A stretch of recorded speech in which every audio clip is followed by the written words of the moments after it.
इसलिए पापा कहते हैं पुराने फिल्म्स देखो। वैसे एक बात बताओ, तुम्हें पता है बच्चे कैसे होते हैं? हाँ। कैसे?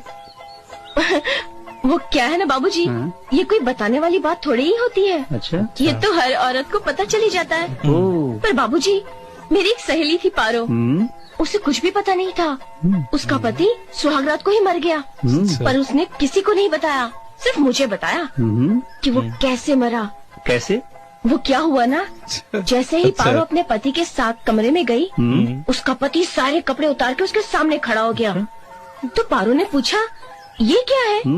तो पति ने जवाब दिया, ये चिड़िया है। पारो ने पूछा, मैं इसके साथ खेलूं? तो पति ने बोला, हाँ खेलो। खेलते खेलते चिड़िया बड़ी होती गई। फिर कुछ देर के बाद चिड़िया ने पारो के मुंह के ऊपर थूक दिया। पारो को गुस्सा आ गया, उसने उसकी मुंडी मरोड़ डाली और अंडे सारे तोड़ डाले और गुस्सा जला दिया।